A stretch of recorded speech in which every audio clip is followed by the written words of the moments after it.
அனைவருக்கும் வணக்கம்.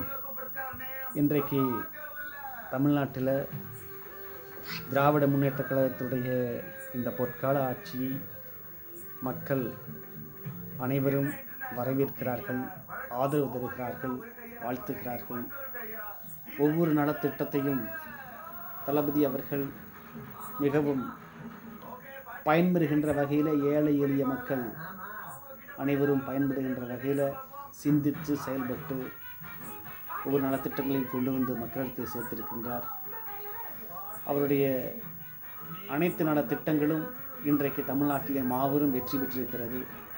தமிழக மக்களால் வரவேற்கப்பட்டிருக்கிறது.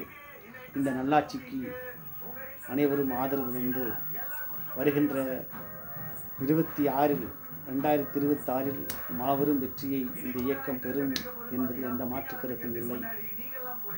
எடப்பாடி அவர்கள் எங்கு சென்றாலும் இந்த ஆட்சியை விமர்சனம் செய்வதும் மற்றும் தலைவரை விமர்சனம் செய்வதும் வாடிக்கையாக கொண்டிருக்கிறார்கள்.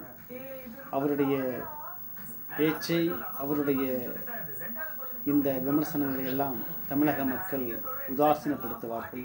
வருகின்ற காலகட்டத்தில் எடப்பாடியை உதாசீனப்படுத்துவார்கள்.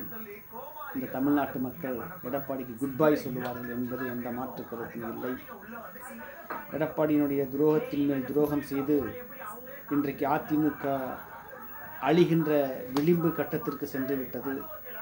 அதிமுகவினுடைய இறுதி அத்தியாயத்தை அழிக்கின்ற அத்தியாயத்தை எழுதுகின்ற எடப்பாடி மக்களால் நிராகரிக்கப்படுவார்கள் என்பதில் எந்த மாற்று கருத்தும் இல்லை. அவர்களுடைய அமைச்சர்களும் முன்னாள் அமைச்சர்களும் அனைவருமே இவர் எடுக்கின்ற ஒவ்வொரு முடிவுக்கும் பெரும் அதிருப்தியோடு இருக்கிறார்கள் என்பதுதான் நாடு மக்கள் அறிந்த உண்மை. இன்னும் பலர் திமுகவை நோக்கி, தாய்க்களத்தை நோக்கி வர தயாராக இருக்கிறார்கள் என்பதுதான் நிகழ்வு. இப்பொழுது நடந்து கொண்டிருக்கிற நிகழ்வு எல்லாம் எண்ணி பார்த்தால் அதுதான் நடைபெறும் என்பதில் எந்த மாற்று கருத்தும் இல்லை. இந்த பொற்கால ஆட்சிக்கு ஆதரவு தாருங்கள், வெற்றி பெறச் செய்யுங்கள் என்பதுதான்.